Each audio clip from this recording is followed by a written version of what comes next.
Yeah, I want to welcome each and every one of us to this School of uh, Transformational Leadership. This is a personal leadership journey that we've been taking together as aspiring climbing companion. We've been on this journey since the first week of April, and we are just moving very close to concluding the personal uh, leadership journey. And today we want to conclude uh, Module 3, which talks about the art and the science of leadership. And today we want to do a complete review analysis of the case study on leadership in a time of change. We did a brief review on it using John P. Cotter change process. We specifically looked into the worker center ecumenical exchange. But today we want to do a complete analysis of what transpired within this organization. So today promises to be a very exciting class. So I want you to pay attention. I want you to be present in the class because this will greatly benefit you.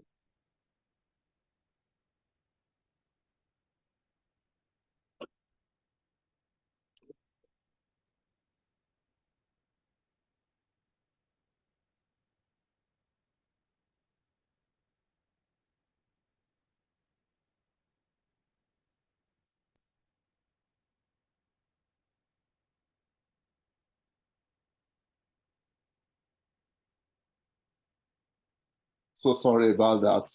I will have to take it again. So we are going to take the module 3 of the personal leadership journey that we've been taking together since the first week of April. And in this module 3, we are going to look at a complete analysis of our case study on leadership in a time of change. We already did a kind of review analysis of that case study, but we specifically used John P. Cotter change process approach. But this time around, we want to do a complete analysis of what really transpired within this organization. And I believe that today's lesson is really going to be very inspiring and very educative. So I want you to pay a very good attention because today's lesson is really going to open up a lot of ideas for you as you look forward to becoming a leader of some great organization in the nearest future. Now, I believe we've all gone through the material that was sent to us earlier on, and I believe we've done justice to the material, reading the material in depth to really get the basic information that we are going to use in analyzing this case study. We talking about the description of the site. I believe you will have the details. If you have read the material, you have the details of the description of the site in the material given to us. Then we move to what we need to do when we're in crisis. When we're in crisis, what exactly do we need to do? Some people, when they are in crisis, the first thing that happens to them is that they begin to panic. They go into a panic mode and everything becomes disrupted. They are not able to coordinate themselves. They are not able to organize the setting in a way that it will bring results or productive outcome to the organization. So what do we do when we are in crisis? Now, according to one of the book which I recommended, which I also provided a review of in this School of Transformational Leadership,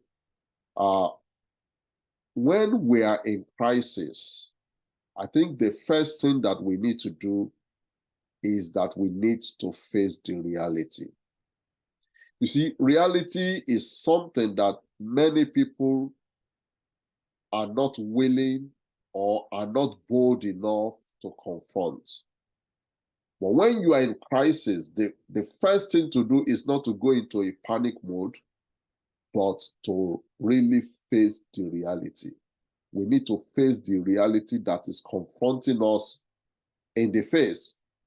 And in this sense, there is need for us to build an urgency to make a deep change, to make a deep change, just like Robert Quinn proposed in his book, Deep Change.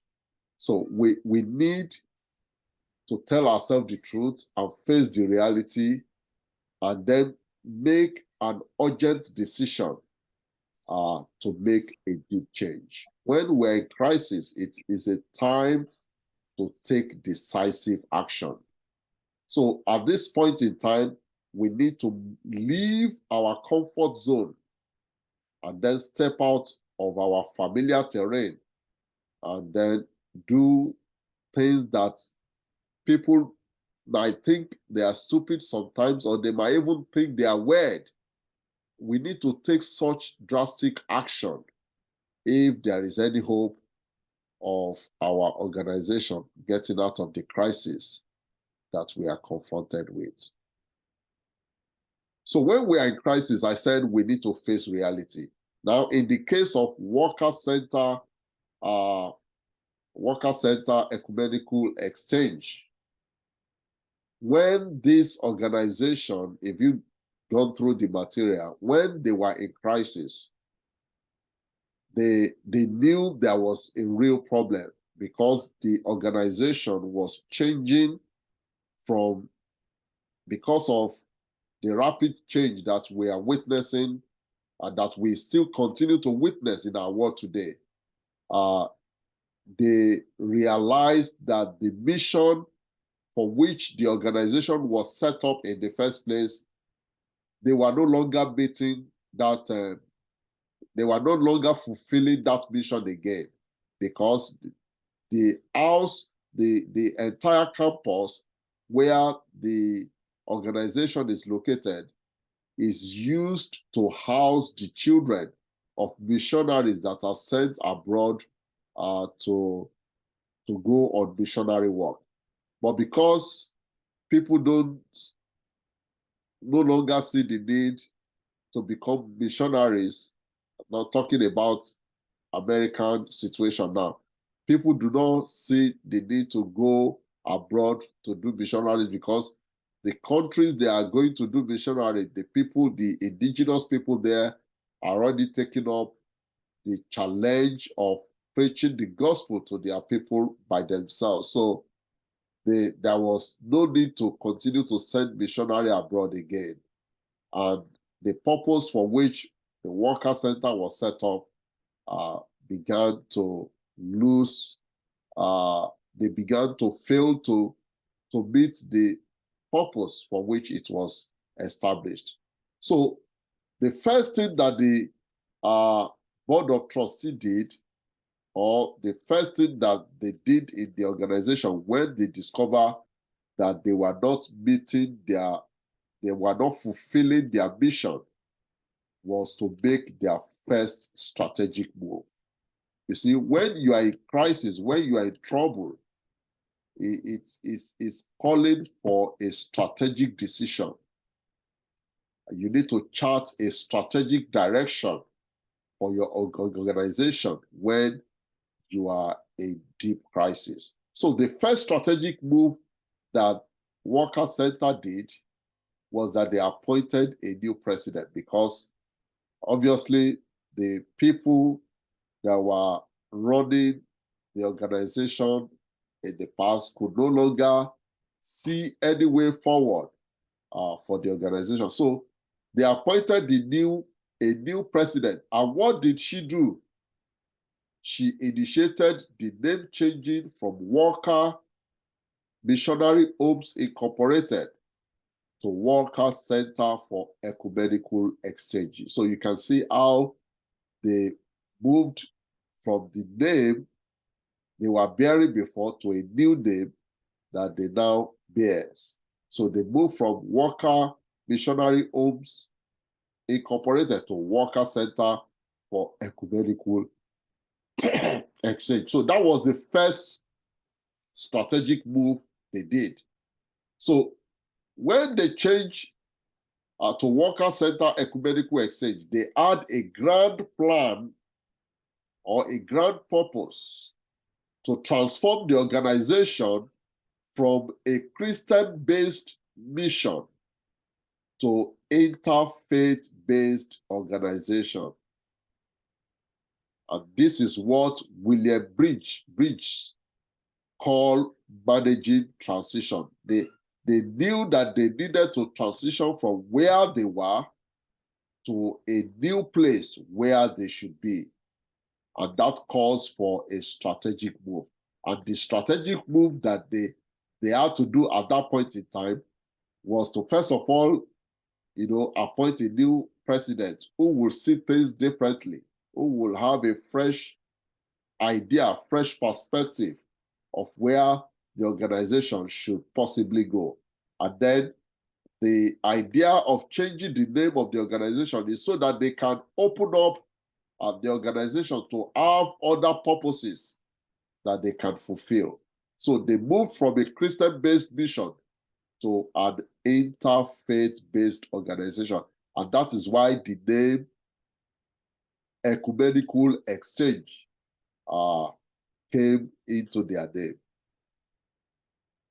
Now, when an organization is in crisis, we said the first thing that those who are at the helm of affair of the organization needs to do is to face reality. And one of the things you need to do when you are facing reality is to do a proper diagnosis of what is actually going wrong or what has actually gone wrong. That is part of facing reality. You need to uncover what is going on within the organization.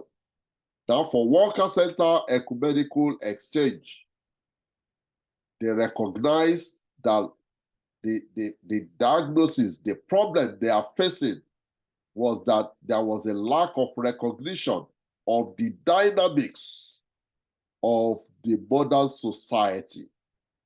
Now, the lack of recognition for these dynamics of the modern society, because the society was moving at a very rapid pace and the organization could not keep up with that rapidity of changes that we are witnessing within the society.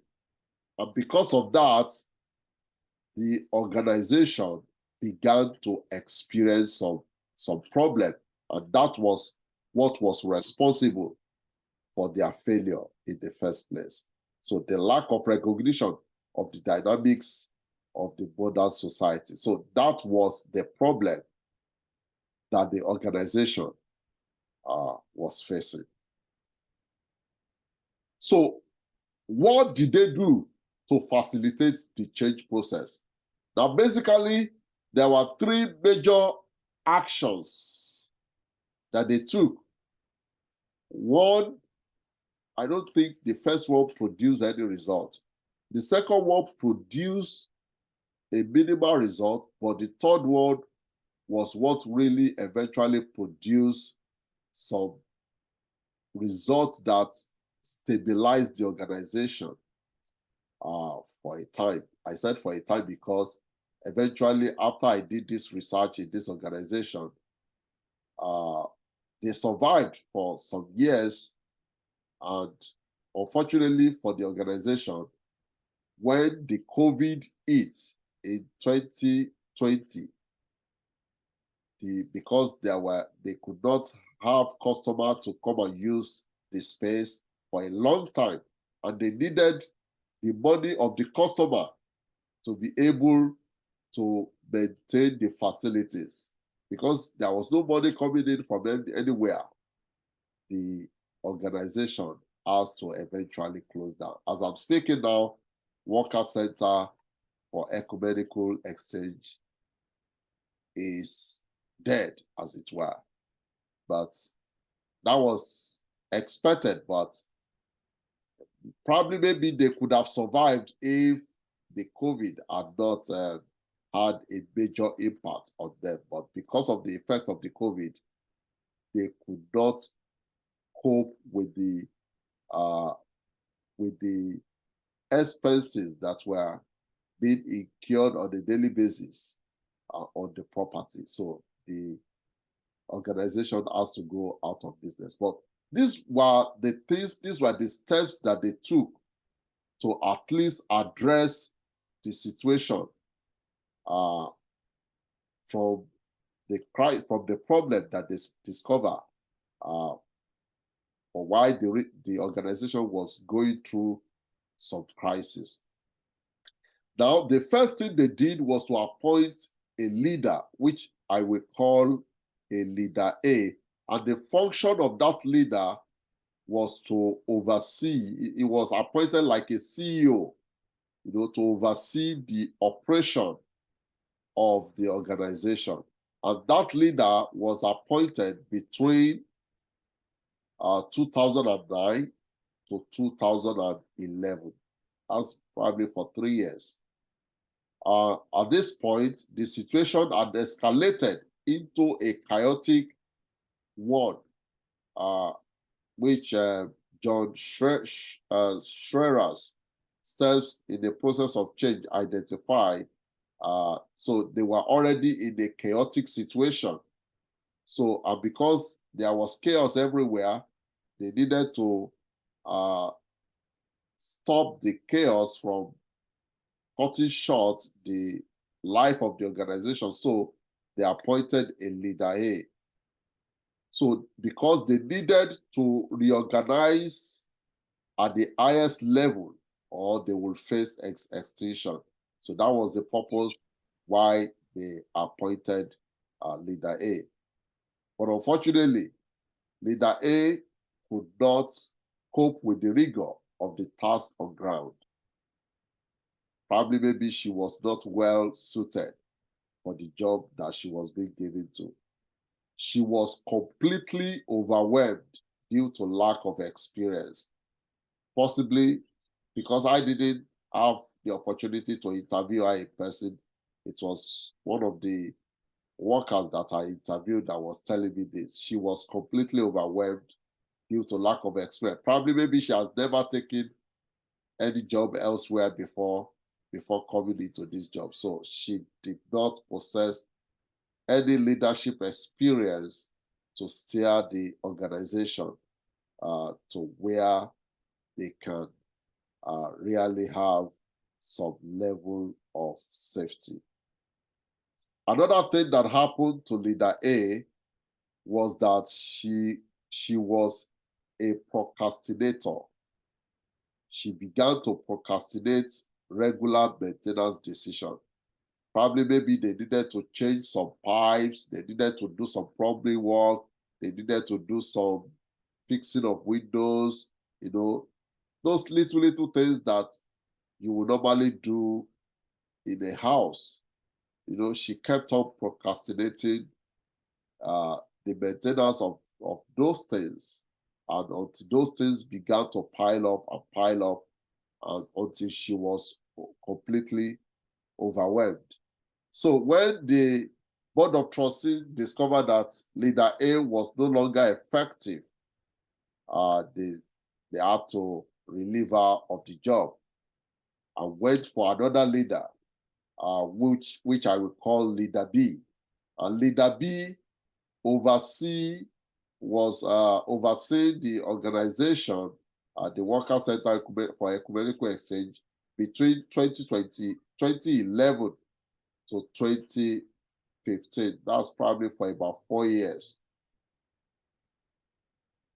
Now, at this point in time, this leader is inheriting a lot of difficult financial situation because leader A obviously did not make any progress. She made the organization to go from fire to fry pan. So there was no breakthrough of any sort under leader A. So that was what leader B inherited. But however, leader B was able to possess a good marketing background, or she had a good marketing background, which she used to help build a good customer database for the organization. And that was a major plus for the organization because it was that database that she built that the leader, who I'm going to talk about later, that was what they built on to be able to sustain the organization from that to 2015 to 2020, before the organization eventually went out of business. Now, but the problem of leader B are what I'm going to mention now. These are some of our weaknesses. She lacked leadership and management skills. You know, sometimes you may have some good abilities, but if you don't know how to coordinate people, you don't know how to manage people, you don't know how to delegate responsibility, these things can really work against a leader if you don't know, if you are not skilled in doing these things. Now, another problem with leader B was that she was focusing too much on the kitchen because she loves to cook. You know, because the worker center was operating more like an hospitality outfit. So rather than focusing on the future of the organization, she was focusing more on the day-to-day activities of the organization. So she was more focused in the kitchen, and because she loves to cook, so that was where she was spending most of her time. So, and then, unfortunately for this leader B, she also possessed what I call, she was doing routine maintenance herself, all in the name of saving costs. And this is what I call penny wise, but pound foolish. She was trying to save a penny, but at the end of the day, she was losing pound in the name of trying to save a penny. So she was penny wise, but pound foolish because she was trying to do maintenance herself because she believes she was going to save money by doing that. Another problem with leader B was that because she took so much upon herself, she burned out eventually. She was completely overrun and experienced emotional burnout. So she had no choice. She was not sacked. I think she was sacked, but she was already overwhelmed, and she was completely overused, you know, because she could not cope with the rigor of the organization again. And then the organization had no choice but to relieve her of her work. Now, we are trying to see how you will be, we are trying to see how an organization is behaving in a time of crisis, so that when you look at this experience, when you find yourself in such a situation, and you are able to remember some of the things that is happening in this case study, you would now understand how it is important to take a better decision and to take it as quickly as possible so that you don't continue to damage the survival of your organization. Now, this is what I call identifying the strategy that produced the required outcome. Now, look at it. Leader A spent about 3 years. Leader B spent about 4 years, making 7 years. So for 7 years, they were still trying to figure out how to put the organization together. But fortunately for them, they had their eureka moment. This is what I call the miracle or the eureka moment for the board of trustees. And what was the miracle or the eureka moment? The board of trustees decided to try a new and a different strategy. And what was the strategy? They decided to opt for a couple leader. And a couple leader, by couple leader, I mean they decided to hire a husband and a wife together so that they can both act as a co-executive director to run the organization. So both of, I will refer to this couple leader as leader C plus D. And they were in the organization from July 2015 to 2019. That was how long the leaders were there. But let me also say that these leaders were not also responsible for the death of the organization. They had left before the organization ran into that problem. So they had left. So the board decided to give them the title, the co-executive director. Now, what are the strengths of these leaders, or these couple leaders, or leader C and D, as I call them? Number one, they were more proactive.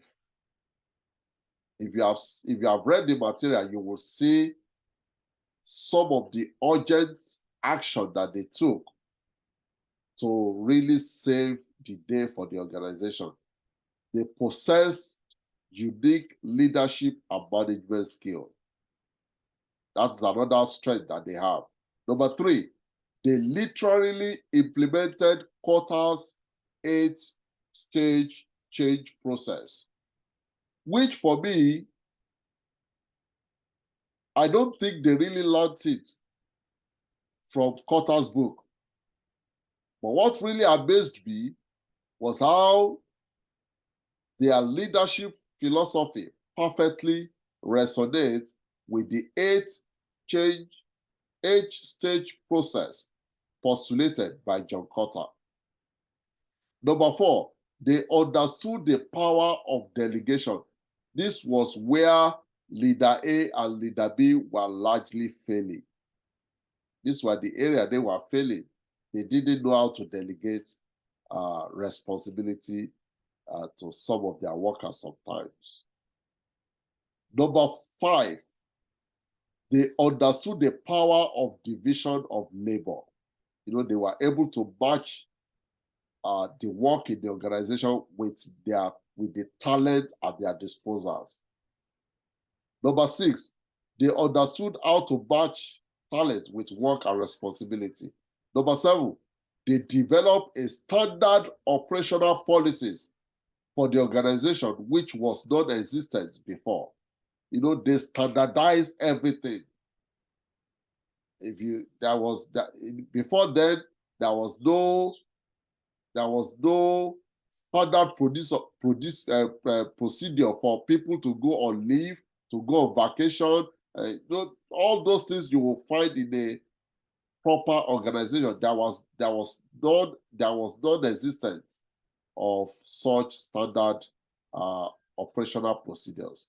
But when these two leaders came into place, they established those operational policies.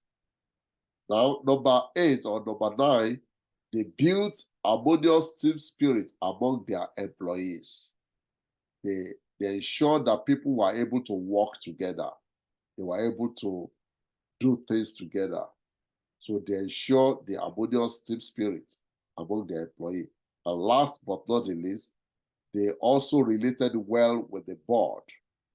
Unlike during the dispensation of Leader B, she really had it rough with the board and won the sympathy of many of the workers. Leader B did not have it, Leader A did not even have any favor in the sight of the board. But Leader B, because some of the workers felt she did so much for the organization by at least building a customer base for the organization, the workers were more in solidarity with Leader B. But still, it was not having it good with the board of trustees. Now, so what are the avoidable future pitfalls for Worker Center Ecumenical Exchange? Now, these are the things I proposed. I think I did this research in 2017. Yes, I did this research in 2017. So these were the things I proposed for them at that time, as at the time I was doing this research. I told them, I remember I told them that they needed a workable blueprint or vision statement. But unfortunately, if you read the material, you will see some of the workers confused and confessing that they are not so much cleared about what purpose the Worker Center Ecumenical Center, Worker Center for Ecumenical Exchange is trying to fulfill. They don't know what they are trying to fulfill. And that was one of the recommendations I made for them. I said they needed a workable blueprint or vision statement. Number two was that they needed a spiritual practice or spiritual discernment, because I discovered that they were not so organized in this area. Because as an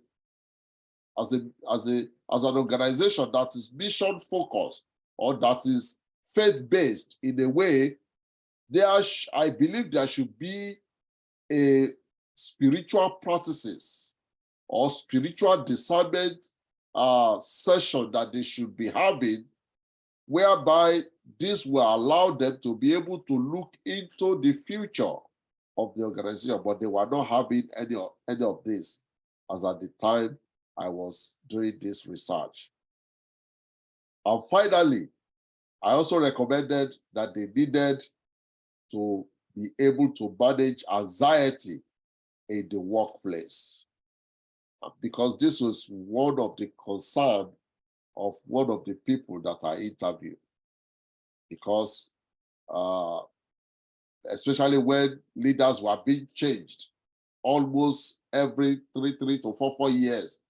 So the workers within the organization became agitated. So they needed to be able to put strategy in place that will help workers to manage their anxiety over whether their work will be secured or not. Now, that is all I have for you on the complete analysis of the research that I did in the organization that we have just discussed now. That is Worker Center for Ecumenical Exchange. So if you have any question or you have any contribution to make, you can go ahead and do so now, before we move to our next lecture or our next lesson. Do you have any question, any observation, any contribution? No, class. Any observation, any contribution? Yeah, the floor is open for you. The 500 kò lónú tàmí. Mi ṣe ní oṣù mi mọ́. Àbí ní 500 lónú. Bẹ́ẹ̀.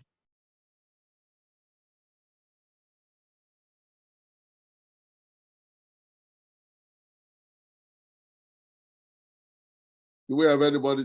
Okay, let me see the charts. Okay. Do we have anybody with question?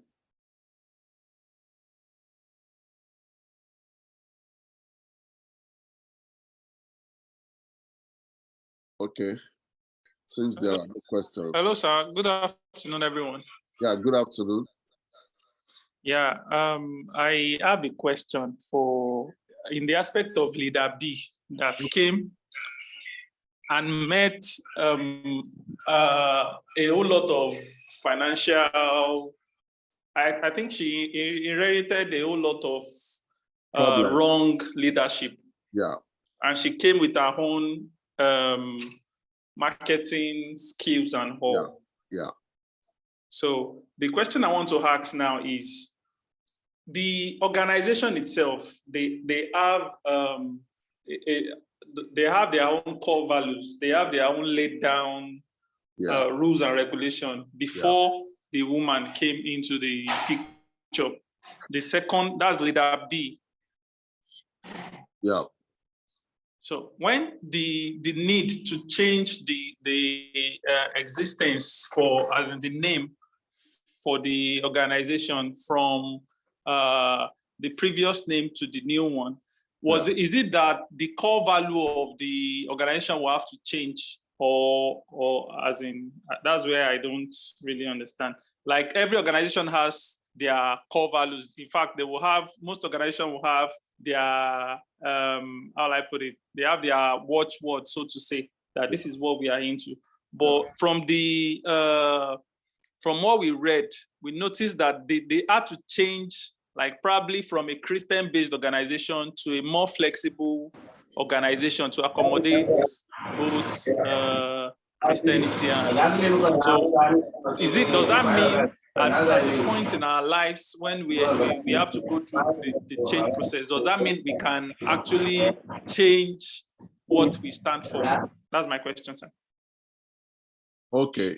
Yeah, I think when an organization, because obviously the core value they had initially was no longer, they were no longer able to fulfill it, because the original core value of the organization was to be responsible for the family, for the children of missionaries. Then later, when changes began to occur, they now started expanding it from the children of the missionary to the family of the missionaries, to the friends of the missionary. But over time, as they keep expanding those things kept changing until they completely, they were no longer in that mission anymore, until they came to a point in time that they couldn't even send missionary out anymore.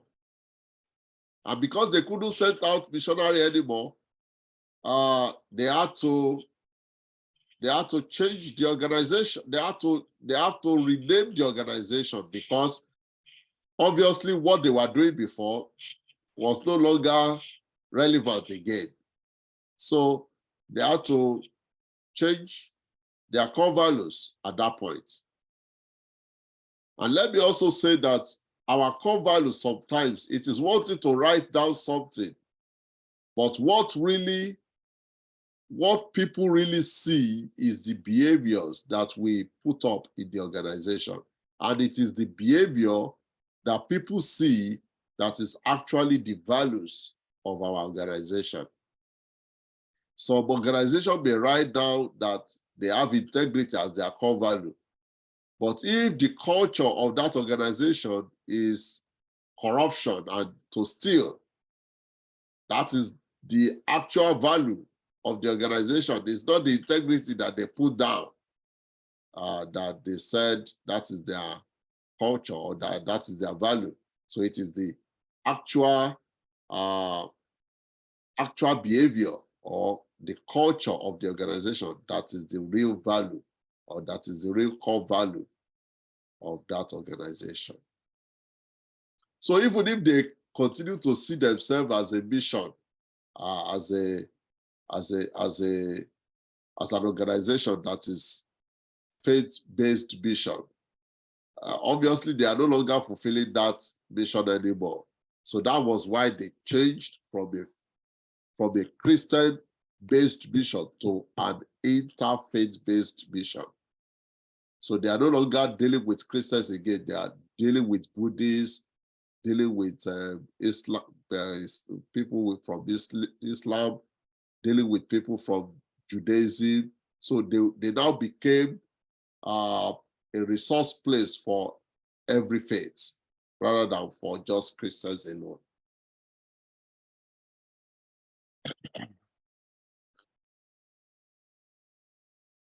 Any additional question before we move to our next class?